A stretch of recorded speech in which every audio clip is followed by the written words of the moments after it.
just when you thought it was safe to go onto iTunes. This is Next Level Guy, the only website that makes self-development as fun as going to the movies. It's time to take the red pill and escape the Matrix.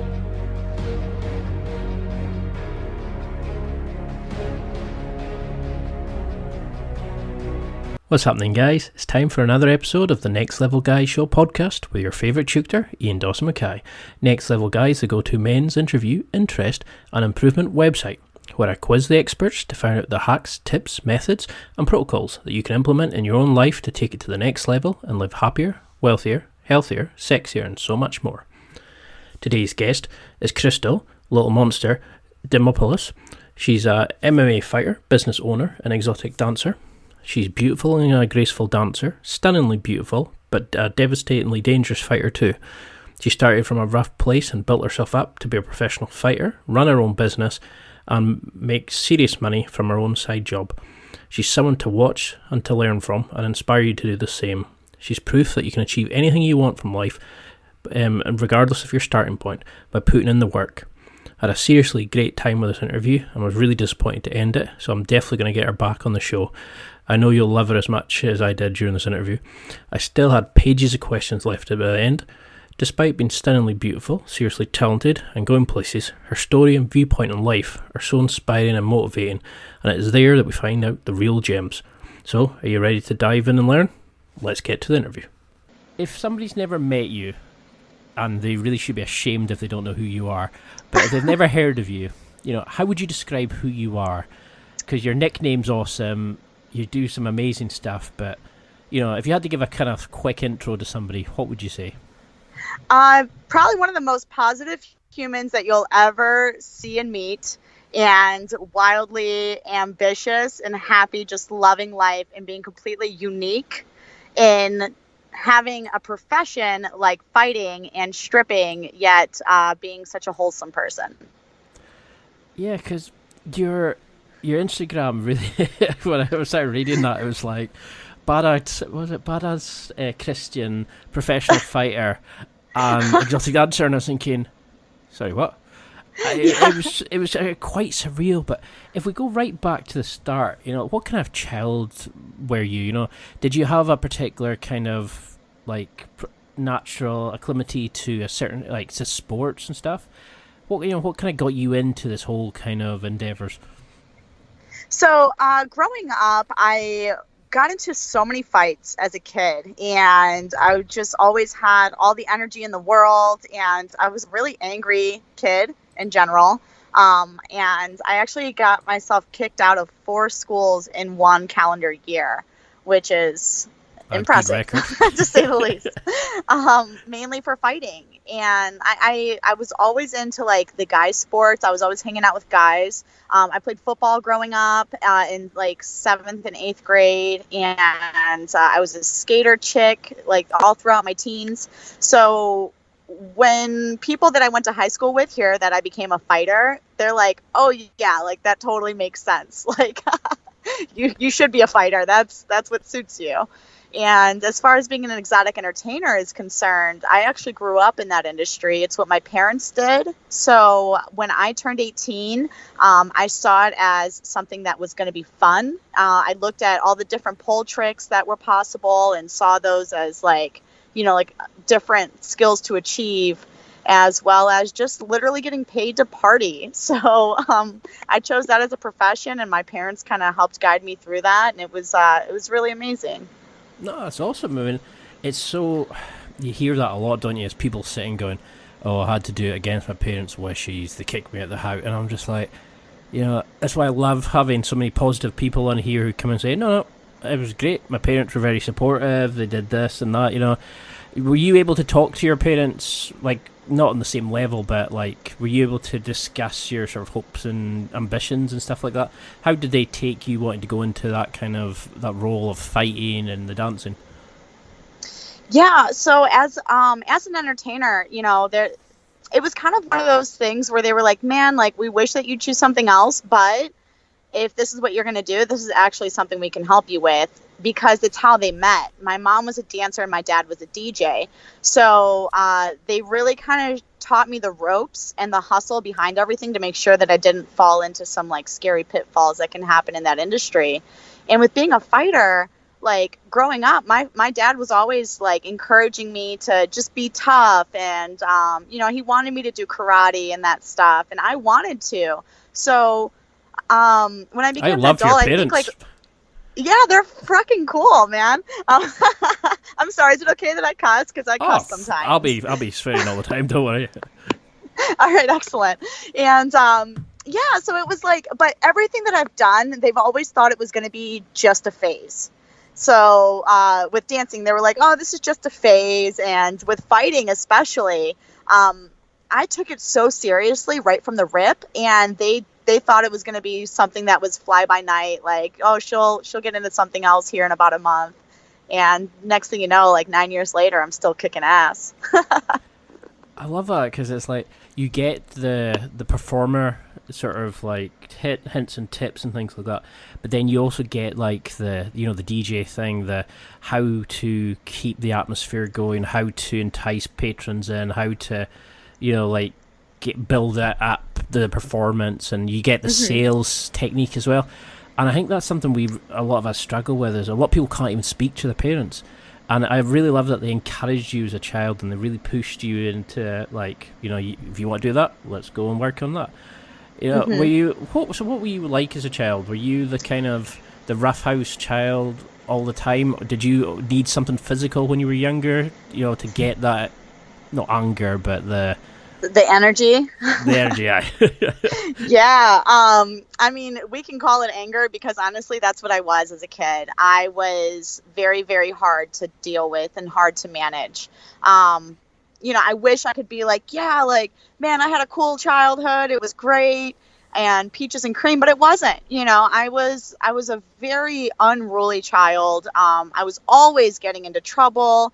Always, having police escort me home. I was a bad seed. And I think it was really difficult. I was raised by my grandparents. My parents were like my best friends, but it was really difficult for my grandparents to manage. And I just didn't have an outlet. I guess as an adult, I found out that I had really severe ADHD, and just having all that energy and not having much of a source of an outlet to come from. It was rough. I was a bad kid.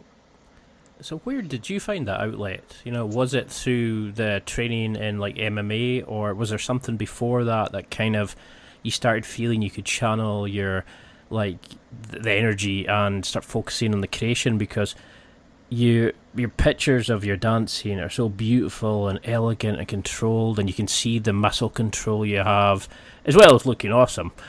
I'm a single guy, obviously, but then when you do the fighting, you can see the exact same thing. You're in complete control. Your movement of you're controlling your opponent before you finish them. So where did that come from? Where did the unruly child become this kind of explosive when you need it, but completely controlled before you go in for the kill? Man, I love your breakdown of that, because that truly is exactly how I feel as a fighter. I feel very composed. I feel very much in love with the moment.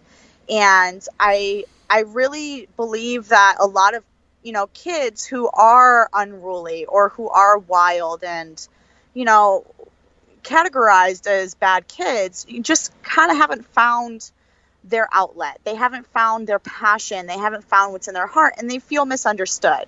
I really, I ended up becoming like a homeless drug addict teenager at one point, just out of being a misfit and not finding my place. And I think that was like probably my, some of my darkest moments, where I started making life decisions like, okay, so you're going to allow your negativity to own you, or you can start taking control of this. So I think that as a fighter, that's something that I get to exemplify, is the control mixed with the aggression. So it's like that angst that I have to be an animal and to just let out all of this energy, but also having that composure to see things and, just being able to kind of shift gears amongst those two mindsets is crazy. And as a dancer, I just purely love the art of music, and I purely love the art of dancing, and getting to just be an acrobat and do all of these crazy, amazing tricks. When I get off stage, people ask me, like, were you a gymnast or did you do Cirque du Soleil? And those are like the highest of compliments, because I love body mechanics so very much, and the functionality of it, and just, being able to kind of like maneuver through these wild and crazy tricks. It's amazing, and it's graceful, and it's beautiful, and I know that it's something I would love to see more of. So I just became what I enjoy and want to see in others.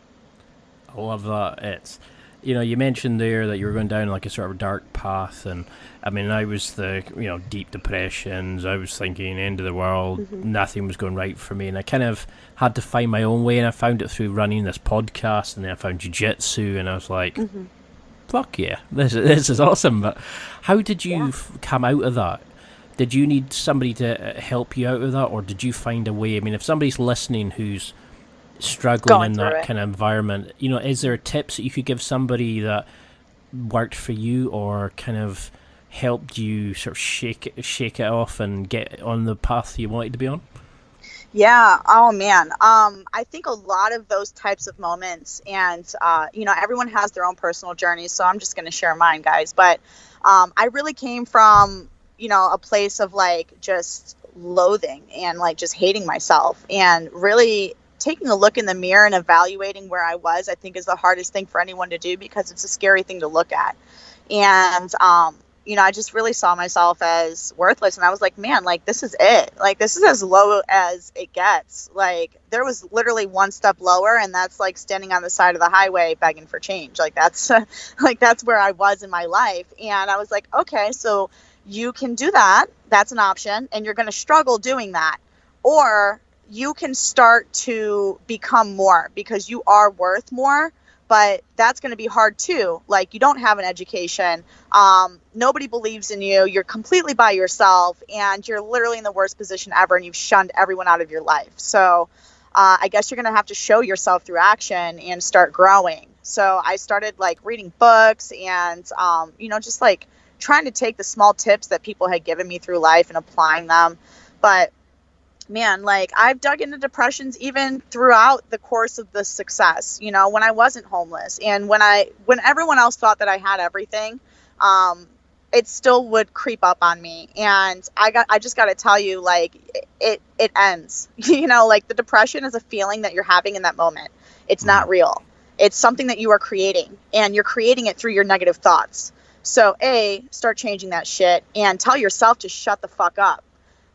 Because I've had to do that. I've literally started like getting down on myself about things, and I'd be like, shut the fuck up. Like, your life is great. And even still, like, I would still be sad, but I tell myself every day, like, Vanessa, I love you.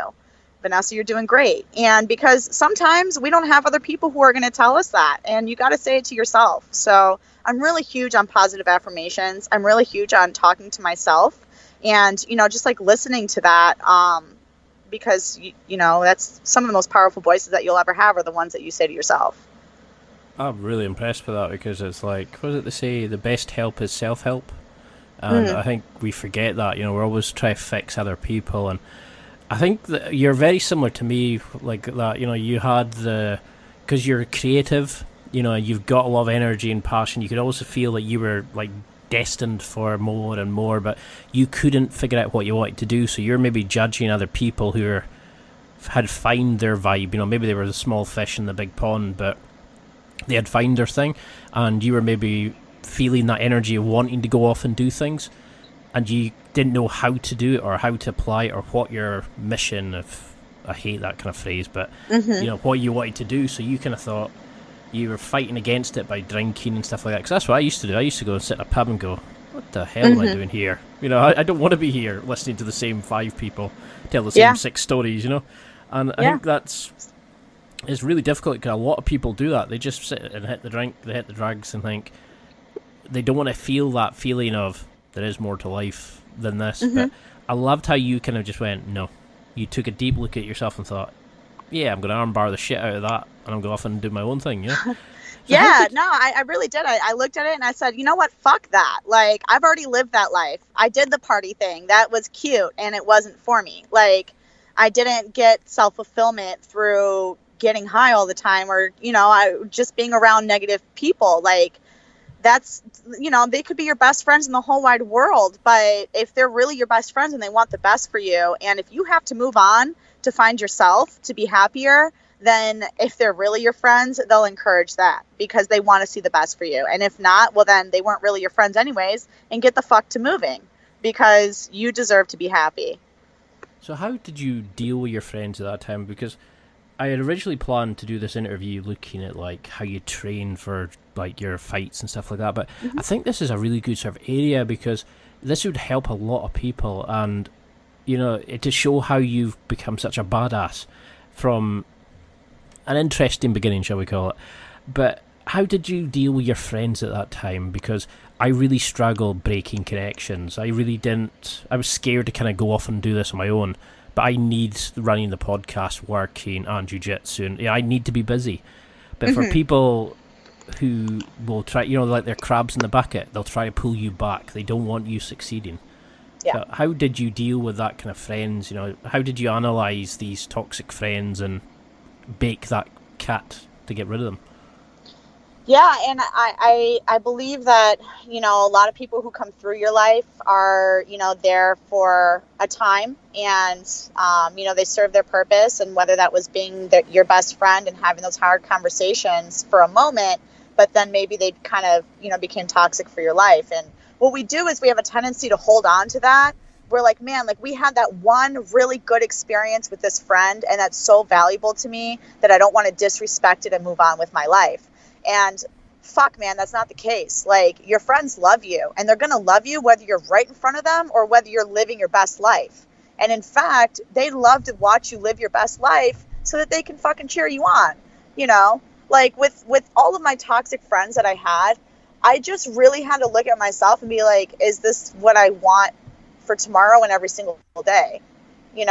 And there's people in my life now who I love them, and I love them with all my heart. And I even tell them, like, you might not be in my life tomorrow, but just know that the moment that you're here today, like, you're everything to me, and I've had to live my life that way because, like you said, we will get sucked in to our associations. And so I just kind of become a little bit more careful about who I choose to spend energy on. But that came with time and knowing and having gone through that hard shit.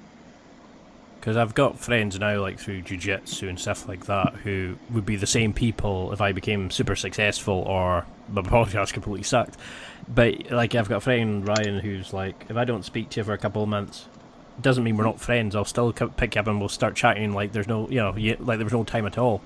And I think those kind of people who are truly just wanting the best for you. They don't want anything from it, and it's really hard sometimes to sort of prune your circle of friends and say, actually, you're just using me, you're not getting anything from it. And was it a friend or was it a role model that got you into the fighting, because you would have got the dancing sort of vibe from, like, your upbringing, but where did the MMA stuff come from? How did you learn to channel that kind of aggressive energy? Yeah. And, before we move on to the next question, though, I definitely just want to hit the point home of changing your circle doesn't have to be aggressive. It doesn't have to be something where you, like, have a conversation with someone like, hey, look, we can't be friends. Like, the confrontation. No, fuck that. Just keep living your best life. And if they're there, they are. But, so who got me into MMA? It was a great story, actually. I was pole dancing as a stripper, and the manager at the time saw my skill set and was like, man, if you just put that same skill and effort into fighting, because I do have a very aggressive style of pole dancing as well. And he's like, if you put that same effort towards fighting, you'll be successful. And at the time, dancing wasn't like a fitness thing like it is now. He's like, hey, and it's more socially acceptable as well. So it was cool. It was a cool experience, kind of like being found as a stripper to be a fighter. And then that whole experience. And then that person ended up becoming my coach for the next 5 years. Because it's one of those stories that you kind of go, sorry, what? Because usually people kind of go, oh, I've been training for this all my life and that.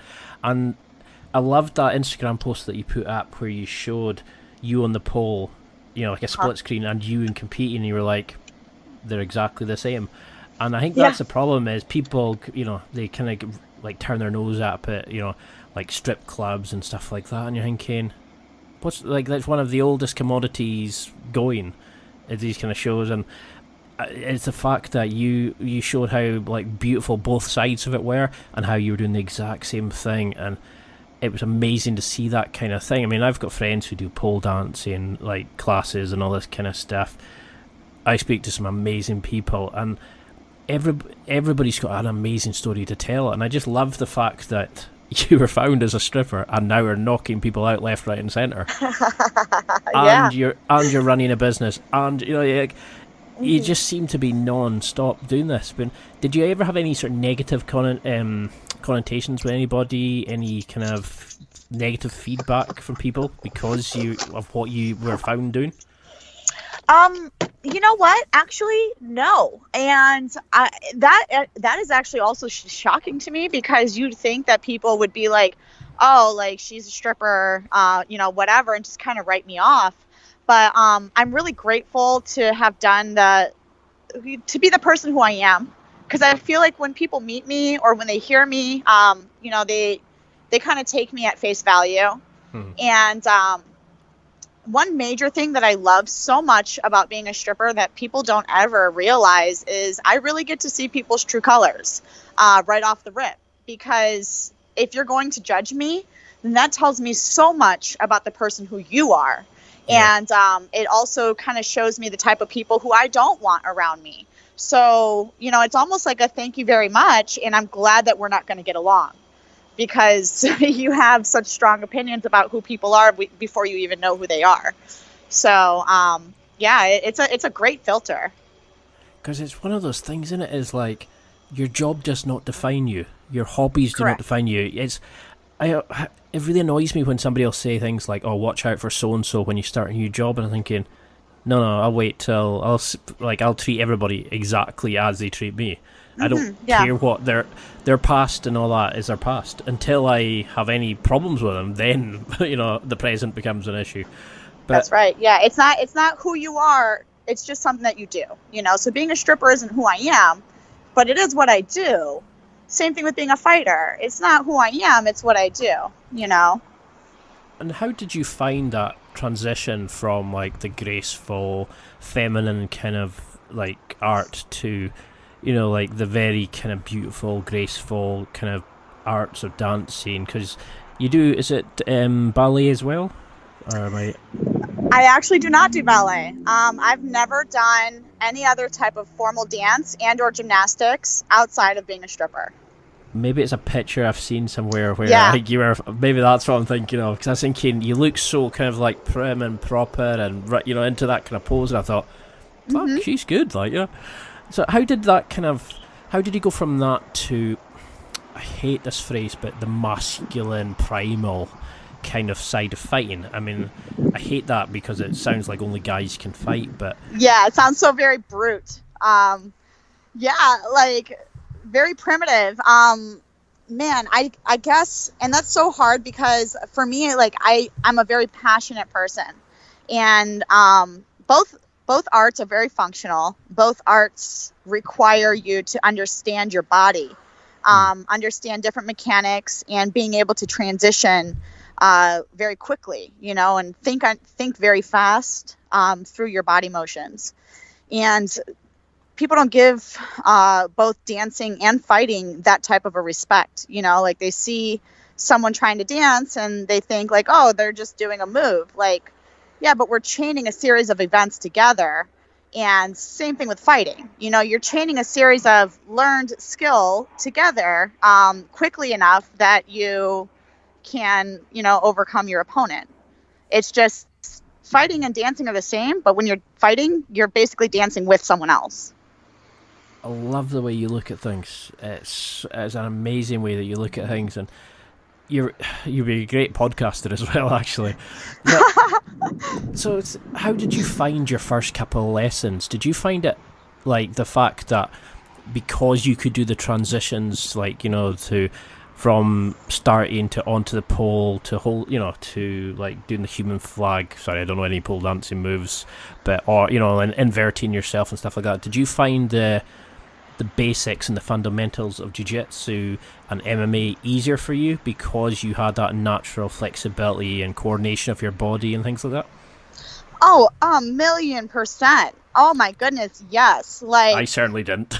yeah, absolutely. Great question. I feel like everything that I became as a pole dancer transferred so well, so easily.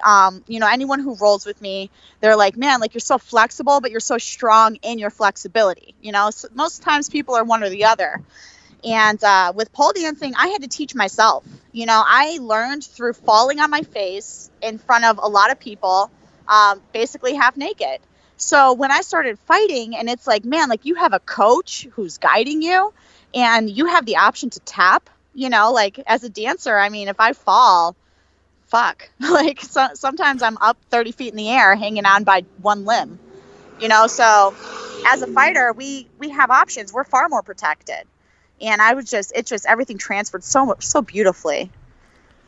I love how, you know, it's just the fact that you've discovered cross-training without realising that's what you were doing originally. Because I've got friends who are trying to get me to come and do like a couple of judo classes to work on my takedowns for jiu-jitsu and stuff like that. But I love how you're just like, yeah, somebody recommended I try it. I went and tried it. And, you know, it's only now that when you analyse it back, you go, oh, right, that's going to impress me.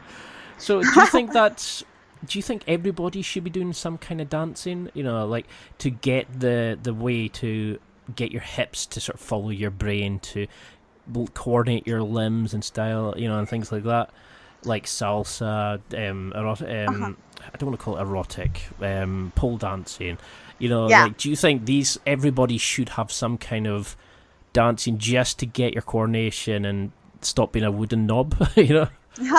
Yeah, I mean, I highly recommend dancing of all different kinds, and not just from, you know, the understanding of fluidity, but also from the understanding of confidence. You know, like, when you dance and you really are just all of yourself into that motion, because it's free expression, you know, and you just get all of this confidence, and it's like, man, like, I'm the shit. Like, I feel good. I look good. I'm awesome right now. Like, I love the way my body's moving.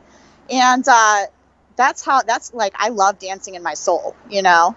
And I think that whatever someone's passion is, they need to be able to express that. So I'm not going to say everybody should be a dancer, but to be able to express yourself in motion is a beautiful thing, and whatever that translates to someone else. But yeah, absolutely, yes. Because I love how you learn to take the two sides. You know, you've got the dancing, but you've also got the little kid who wants to rumble and hit people and, you know, wants to play boy sports. But you've learned to put them together in this sort of beautiful way. So how do you incorporate this into like a training week? You know, because, I mean, I struggle enough just learning jiu-jitsu with working a podcast. I mean, you're doing MMA. There's so many concepts. There's like striking, takedowns, ground games. You know, there's like jiu-jitsu, judo. There's wrestling. There's thousands of things to go into it. How do you plan your week? I mean, is it the fact? Do you have to kind of just rely on your coach training, or do you kind of throw in your dancing as well as other things? So, what would like a typical week be like for you? Well, you know, I'll give you the last 24 hours as a good example. So, like, I really do try to mix in, like you said, we have so many different sports that we must learn as an MMA fighter, and then on top of dancing. So it's like I'm consistently physically exerting my body. And yesterday I went to training. I did a lot of physical rehab and gave my body some repair time. And then I went to work during a day shift. And then that way I could kind of create my income, and then went home, ran my business for a little while, and woke up at 6 a.m. to go do jiu-jitsu. Went straight from that to go do wrestling, post that, and I worked out from 6 a.m. until 12 p.m. And then, drove an hour out here, and now I'm about to do striking tonight. So I really do manage my time in between. My training is priority. I work in between training, and then I run my company in between working and training. You're like my dream girl. I love this. Like, it's this.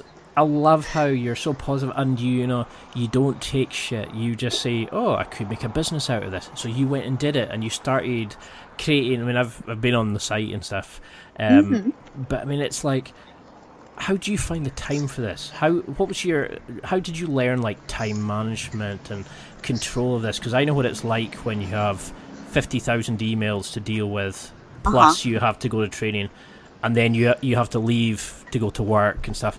How do you manage this kind of thing? Because you do it so well, but for somebody who's just starting out, who's struggling, maybe going to jiu-jitsu and their work, or how can we build this consistency muscle?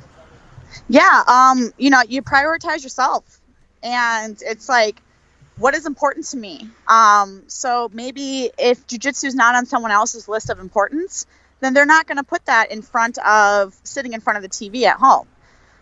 So if I don't work out, oh man, like my attitude is different and it's unpleasant, and I don't feel like myself, and I feel like shit, and I'm an asshole to people around me, and I start becoming unmotivated in other areas of my life. So it's like, I got to prioritize that stuff. And if I don't go to work, no one calls me. I don't have a boss.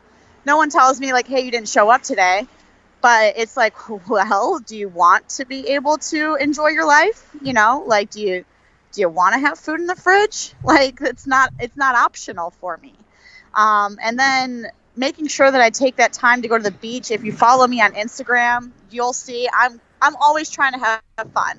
I'm always trying to go out and do cool shit, whether it's hiking or the beach. And man, you got to take care of that mental space too, because if I just work all the time, what's the fun in that? What the fuck am I working for?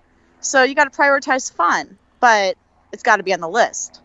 I had to remind myself of that today.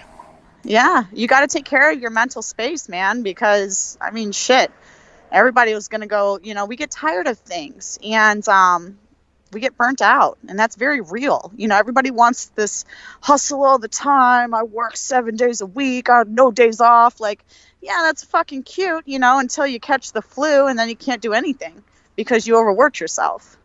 Quite a few people have talked about that, of how, like, this concept of you must be grinding every day is bullshit, because you can't work all the time, then you start picking up little colds and bugs and stuff like that, and a lot of times people can only focus for so long. So when you are going to like your striking or you're going to your jiu-jitsu, how do you make sure, like, what mindset do you go into each class with to make sure you're getting the most from it? Have you found a way that shortens your learning curve because you have so much to take in? Is there anything that is there any tricks or hints that you found that really, that really help you develop your skill set in such a quick fashion? Because you've really come on from what I've seen, and your roles are amazing. But thank you. But how do you find this? Because how have you improved so quickly? Basically, is what I'm asking. Hell yeah! No, thank you. First off, for the amazing compliment. And I go into every class with, what's one thing? What is today's detail? What is the detail I'm going to take away? Because at this stage of the game for myself, when you're first starting, everything looks like a giant clusterfuck of craziness, and you're just trying to figure out your body. But at this stage of the game as a professional, it's like, we've seen all of these moves at least once or twice. You've gone through these motions before. So how do you get better is by finding the details in the moves, So, my hand placement needs to be a little bit different. I could be more crisp. I could push myself a little harder. I can jump a little higher. And it comes down to the details, If you're not pushing you, your coach is only going to be able to push you so far. You know, you got to fucking want that shit. So you got to walk in there with like, okay, so what's today's detail? You know, I was in a class this morning, and the coach gave me like 4 different things that I needed to work on. I'll tell you, I don't remember all 4, but I remember one that was very important that I was like, I'm never going to do X again because this one detail stuck. Especially I have ADD, man. Like that shit's, you know, it's in one ear and out the other, but I really hang on to something that's very, very solid and something that makes sense. So quality in details. Well, now seemed a great time to take a quick break there, so I just wanted to give you a quick note about my affiliate scheme. I've set up some awesome deals with some amazing companies. If you go to nextlevelguy.com/affiliates, that's www.nextlevelguy.com/affiliates, or if you click on the affiliates deal in the blue ribbon at the top of the website homepage, you can go straight to my affiliate wonderland. There are so many special offers, listener exclusive deals, and discount codes available here. There really is something there for everybody. It doesn't matter if you're buying for yourself, a special occasion, or for somebody else. You can find whatever you need there, and there's a lot of inspiring companies and interesting products that you might not have seen before, but you'll definitely want. There's companies like Onnit, Amazon, MeUndies. There's products there that can help you with dating, sporting equipment, tactical gear, outdoor equipment, gadgets, and so much more. If you need it, it's there, and stuff you will want that you never knew you needed. Simply go to www.nextlevelguy.com/affiliates and enjoy. Now, please note, I do not receive any information on you or your purchases. All I receive is a small commission from the business as a thank you for sending you to shop with them via my website links. This doesn't affect the price you pay, but it helps me to develop and expand the podcast, so I'm extremely thankful for you to taking the time to spend your money via my links. You're helping me make this podcast better and better each week and becoming a better person by doing it. So if you're on the post, just click on the graphic on the website notes, or go to affiliate deals in the blue ribbon at the top of the page, or go to www.nextlevelguy.com/affiliates and enjoy. Now, let's get back to the interview. I like that, because I train with a couple of guys who are now like training up coaches, and that's what they'll say, little snippets which will just stick in your head, and you almost hear their voice play on a loop while you're rolling with somebody. Yeah. And it's weird that such a small thing pops in, and then you make it part of your just standard action, and then you think something else and go, oh right, that sticks. And it's like you say, you could, like, it's like the way you teach a beginner, I suppose. You could teach them to do a staple pass, you know, grab the hip, rotate it down, put your hands here, staple, blah, blah, blah.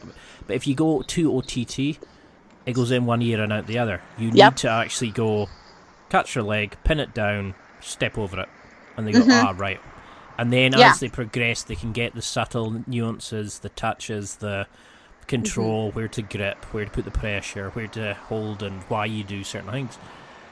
So how have you found that transition? You know, has it been a difficult thing to do that and compete and run your business and work?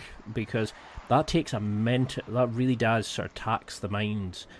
You know, how have you found, like, do you like take notes on like a notepad? Do you do PT lessons with a coach? You know, how have you kept that going from good to great? Oh, I wish I was so perfect that I took notes like that. I take notes in my business a lot, and I take notes if I, if I'm listening to a speaker or if I'm listening to anyone not in fighting, I will take notes. But when it comes to fighting, it's all body mechanics, and I just really believe like my body is going to function as my body functions, not as my coach's body functions. So whatever moves my hands and feet and, can remember and do and accomplish, then that's going to stick to me. And I believe in repetition. Some people don't believe in drilling. I believe in drilling the fuck out of shit. Like, keep doing the same thing over and over again, because when you get in the cage or when you are competing, all that fancy stuff that you saw on YouTube that you tried in the gym and it looked really cool and you got it on your friend who didn't know anything, like, that's cute, but what you're going to remember are the basics. When your mind is racing at 1,000,000 miles an hour and you have another human trying to attack you, What you're going to remember are the things that your body did 100 times over. You're not going to remember that fancy spinning back kick. You're going to remember jab. So get that shit straight. Because it's the thing is, like, you find your body starting doing it before you've even understood you're doing it. And I think there was I can't remember who said it was, every guy believes they could have got the girl if they went across the road and spoke to her. And every guy thinks they can win in a fight, you know. And you think they do not have a clue. No, they don't. When you've got somebody try to get on top of you to start pummeling the crap out of you, or choking you out, or smashing you, ready to smash your head in the curb or whatever. Yeah, it is a world of difference. Like, so people see that I finish a lot of my fights with arm bars, right? And it's nothing special. Like, I'll fucking give you the secret. It's nothing special. You win from it. Yeah, it's not special. I just drilled it so many times. I used to sit there in class and just drill arm bars. And then after class, I'd grab a teammate and be like, hey, come here, let me practice arm bars. And it got to a point where, I was traveling one time and a coach was like, why are you doing arm bars? You already know how to do an arm bar. And I'm like, because I want to become perfect at it. Like, and that's like, that was my mindset, is like, I want to be really fucking good at this, and I'm already good at it. So why not be great at it? So, people like, they overestimate the basics, man. Like, I like doing that with Kimuras and key locks. Like, I'm definitely like a side control player.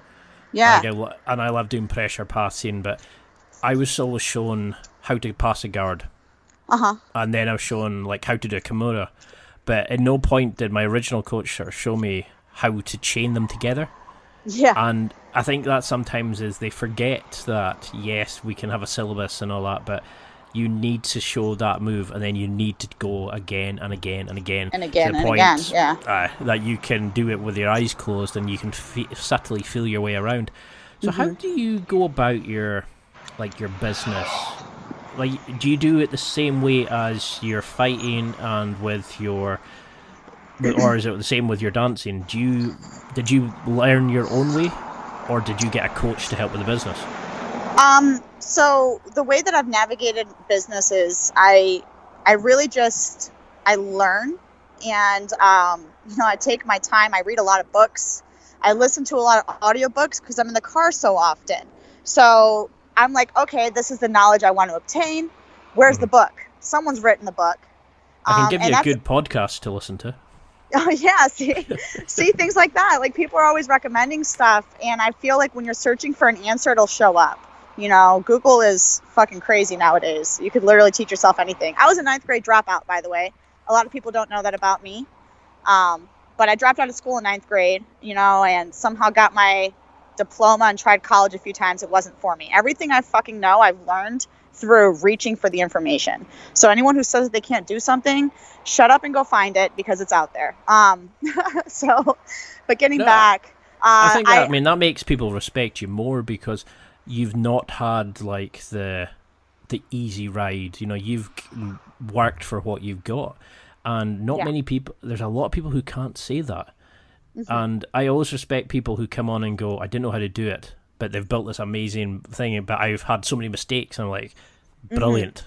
Because I've made so many mistakes, it's not funny, Yeah, serious. And I mean, it's, and I really just genuinely, if I need to know something, I find someone who knows what I need, or I read the book. I do it the hard way. And that's actually why I came up with Stripper Bible, because I had read so many books on shit I wanted to learn. And I was like, man, like, there's no book for stripping. So that, that was my inspiration for that, on top of jiu-jitsu, where I was like, I can create a training program for these girls in a similar fashion that somebody wanted to start teaching jiu-jitsu. So jiu-jitsu was really my inspiration for my business. That's awesome. Yeah. And so how do you find that? I mean, do you kind of link it into, like, the way you do it with jiu-jitsu? Do you teach it in that kind of format? Because I think you said you taught the basics of how to dance, not in the first few chapters, and at the end it was how to do how to set up your models, your how to set it up so you're not screwed over, how to understand the business side of things. Yes. Have you do you kind of teach the same way that you would learn jiu-jitsu? Do you teach that to the people, the clients and that you work with? No, because I don't specialize in teaching skill work as far as body motions, which I could, but I want to focus on how to really reprogram their minds into being able to create income, which believe it or not doesn't come from dancing. I love how we've been on for 45 minutes and we've not even really covered fighting yet. Yeah. But this is why I was so interested speaking to you, because that you've created a business that you do dancing where, you create these like beautiful images and motions and stuff, and then you go and beat people up and, finish your armbar. And that's what I found inspiring, is you're doing very similar to me. You're doing like working, trying to build a business and competing.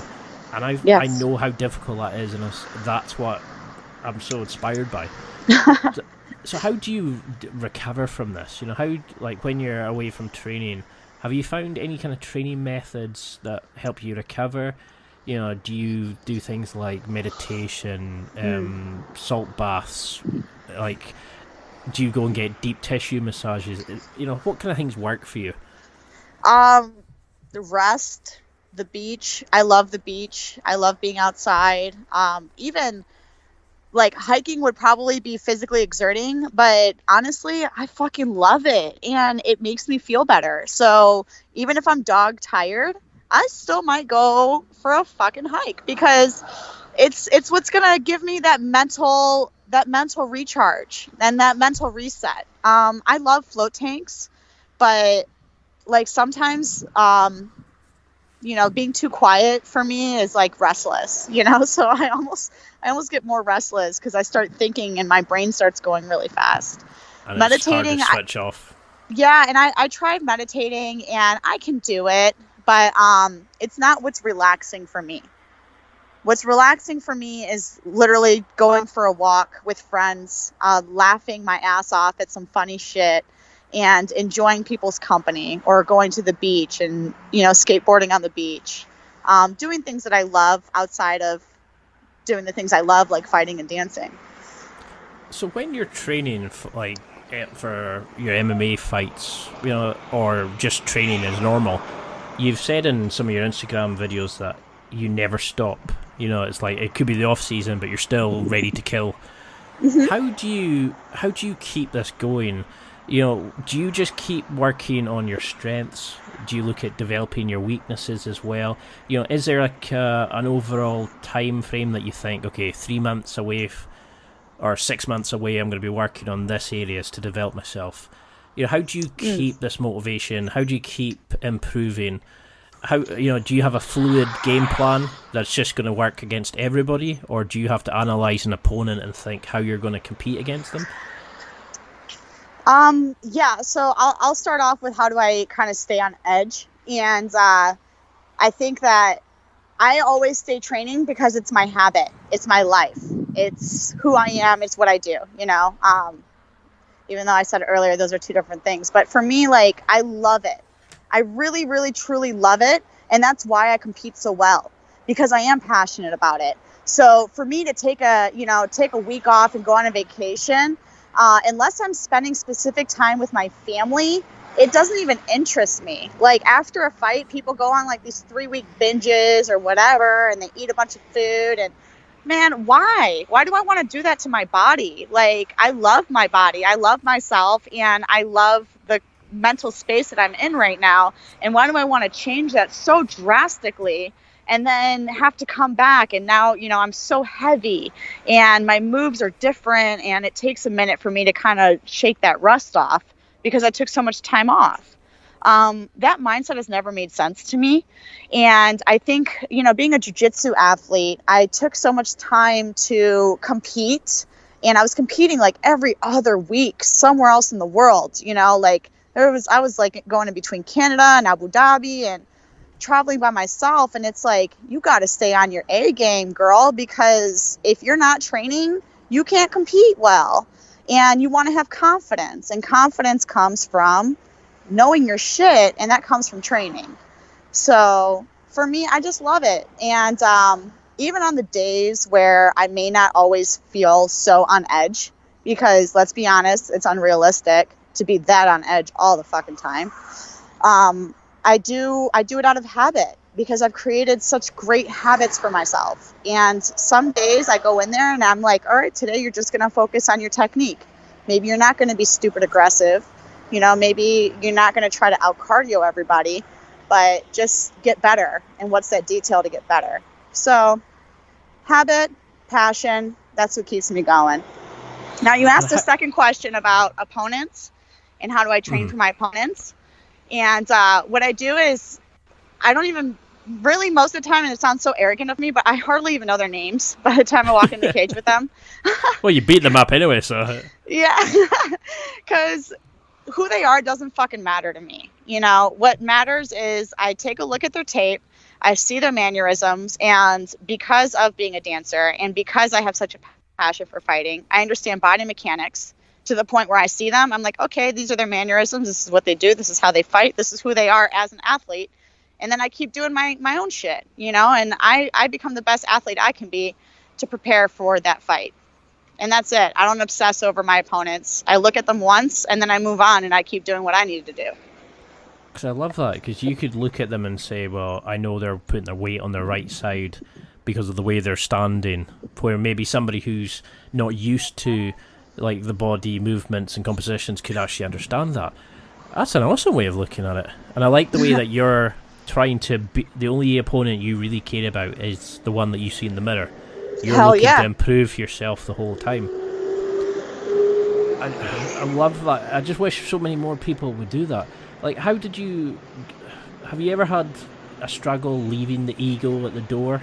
Like, I went in tonight, had a bit of a session, and I mean, I got some taps and I got some things, and I realised when I was leaving, I was actually a bad training partner, because I was focusing on my own shit. I was focusing on, I didn't have a great role with that person, where I was thinking, in reality, was I a good training partner? Did I learn something?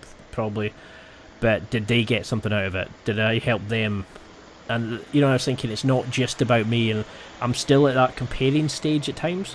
How do you manage to just keep the outside chatter out the way and just focus on your own development, helping your teammates, being part of your sort of tribe? So I actually have had this discussion before with one of my previous very close teammates, and both of us were very high-level competitors, and she was very overly kind to people, to the point where she felt like at times she was sacrificing her own training for others, where I at times have been a little bit more savage in my mindset, where I'm like, hey, I'm here for Mite. And I think the best answer to that is that there is no right answer. People's personalities are different, and you prioritize your training differently. But for me, if I have a fight coming up, like I'm sorry about all my training partners, because it's about me. I gotta fucking win, and I'm gonna win this training. And if you tap me, I don't get mad about it, because I'm glad I have training partners that push me so heavily, but I'm not looking out for my training partners. Now, if I don't have a fight coming up, then I'm much more accustomed to helping others to rise, where I'm stopping, taking my time, maybe showing somebody else some details. If I'm in fight camp, forget it. I gotta get mines in, and if you're not doing it right, then let the coach show you, but I'm not going to stop my training to help you improve, because you'll improve on your own. But if I don't have a fight coming up, then it's totally different. It's a totally different athlete that's in the gym. Because I call it my white and my blue belt mind, because sometimes when I'm competing and I've got to win every role, I kind of go, that's a white belt talking. Where the blue belt, it's okay, let's see what I can learn from this. I'm going to put myself in a dangerous situation to see how to come out of it, or I'm going to focus on X in this role and the next one, and to build and improve on that. I was working on mount escape, so I was deliberately getting people to come into mount each time. So how do you when you're doing this, does it change really the difference with like a fight camp, or is it just sort of more focused and more intense? Is it like 2 a day kind of training, or when I'm in fight camp? Yeah, because I get the impression that you'd be training all the time, you'd be dancing all the time, regardless. Is it just that you're more focused and it becomes more intense during your sort of training camps? So when I like you said, I always train, no matter what. So I guess like when I'm not in a fight camp, I still do all of the same training sessions with a different level of intensity. So I can have more capacity to go to all these camps as well as have the energy to go to work. When I'm in fight camp, my capacity shrinks because my velocity for the training goes up. So for each training session that I do, I'm giving more of myself to that, which means I have less left over to do things like dancing, and even in business. So it's like I have a business partner, and when it comes fight time, he knows he's got to pick up the slack because this is what I'm doing. So you do, and I think that this is where a lot of fighters end up struggling with their relationships and struggling with the people who are around them, because everyone else around us takes it personal. When it's like really like they should be there for us because we just don't have as much energy. We just don't have as much capacity to put up with the small things. And I know that sounds terrible, but it's true, No, that makes perfect sense, because we would think that you're ignoring us because you're not focusing on us as much as you would normally, whereas you've got to focus on such a small area. Yeah, we just don't have the capacity. Yeah. And it takes a lot of us to give ourselves to training. I mean, we're about to walk into a cage with another human who's trying to cause bodily harm to who we are as people. Like, fuck, I'm sorry that I didn't do the dishes today. You know what I'm saying? Like, I'm single. I take care of my own dishes. But this is a very real thing that fighters have to deal with, because, we're training all the fucking time. But when we're in fight camp, we ramp it up, That's why I got a dishwasher. I was fed up of doing my own bloody dishwasher. So for somebody who's listening, who's thinking, okay, I want to compete maybe, but how can they ramp up that intensity? How can they get aggressive when they need to be? Maybe they're like Joe Blogs, who's just come off, never really done jiu-jitsu before or MMA. How do we turn on that? I mean, obviously we're not going out to kill our training partners, but how do we mimic that kind of aggression as much as possible in a role and stuff like that? You remember that like 8-year-old that like stole the ball that you were playing with and you got really mad about it? No. I guess that's a really hard question for me because I don't feel like everybody can be overly aggressive. There's different levels of aggression, and that looks different for different people. I have a friend who she just fucking kicks ass at like every tournament she does, and she is the calmest, sweetest human ever. And even when she rolls, she's still very calm, and she almost pulls you into her game because she's so composed. Bia Mesquite, I know, is another one who's so calm when they compete. So I guess what I'm getting at is like everyone's going to be different, and don't feel insecure if you're not as aggressive as, Billy right next to you who wakes up and eats small children for breakfast. Like it's okay. Whatever level you're at, just be confident in the skills that your coach has given you and know that if they gave you the green light to compete, it's because they fucking believe in who you are today. Exactly as you are, and take that into that arena with you. You don't need to be anything else.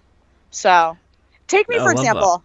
I walk into the cage and I look like I'm skipping through a field of fucking flowers. Like I'm the happiest person you've ever seen, but yeah, and I mean, of course I'm aggressive, but yeah. I think it was your Instagram, there's one picture, it was you and a training partner laughing your heads off. And the next one, it was like you in a triangle choking out somebody, I think they were going power call, and I was thinking, that just alone kind of showed the amazing different personalities of you. I mean, I've had so much fun, and I know we've talked around things. We've not even covered half of what I want to talk about, and I know our time's almost up, but I really need to get you back on. I think you're going to go amazing places, and it's been such a privilege to speak to you just now. But what would you want people listening to this to take from it?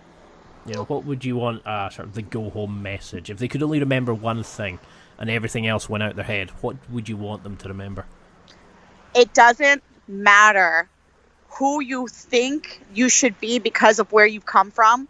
You can overcome anything, any obstacle, if you choose to put in the fucking work for yourself, because you are worth it to be better than you were yesterday. And every step is important. And I love you guys so much. And please remember to love yourselves through the journey and through the process. Be easy on you, because we can all be too hard on ourselves. It doesn't matter where you're from or where you came from. You can create greatness. This is why I wish I could train with you every day. Like, I think you'd be a bloody awesome training partner. Like, scary, but well, yeah. I know you've got to go off to your training just now, but I mean, I've definitely got to have you on again. I've never had so much fun in an interview. Thanks. But for those listening, how can they watch your fights? How can they keep in touch? How can they, I don't know, can people come to your gym and train? Are you looking to start coaching people? How can we look at your next projects, and how can anybody listening get involved in the Stripper Bible? How can anybody listening get involved, like watch you perform and stuff like that? Lil Monster Demo, LIL Monster DEMO. Follow me on Instagram, and I put my whole life is on Instagram. So I'm consistently posting stories. I engage with you guys. I love on you, and there's daily motivation on there. I have links to Athena Christina, which is my stripper personality. Got to be 18 and over. If I got fights coming up, if I got fights coming up, I'm always posting, fight news, and yeah, man, that's where you'll find me, is on Instagram. Well, honestly, I've been smiling the whole way through it. We've covered just some amazing stuff without even covering into the whole MMA, jiu-jitsu, training kind of stuff, mindset, competition. So you can't escape. I've got to get you back on for a second one. Oh my gosh, of course. This has been such a great podcast. You covered so many things that a lot of people just kind of skim right over. This has been excellent. Well, I love having a kind of general discussion just to kind of get people to know you and learn about you as a person before we get into like the really deep stuff. And and I love just, even if I come away and just think, get to know these amazing people, and you're definitely one of them. You're definitely personify what the site's about, and you'll beat anybody up who says no to that anyway. So, well, we'll keep in touch. You. I'll send you the link when it's ready. But I mean, if the floor's open to you, is there anything that you want to mention? Any upcoming fights? Anything that you want to promote at the moment? Not a thing, man. I'm a badass who fights for LFA, and if y'all want to sponsor me, hit me up. But no, you did such a great job. Thank you for having me on. That's it for another week. Thanks for listening. Absorb it, practice it, use it.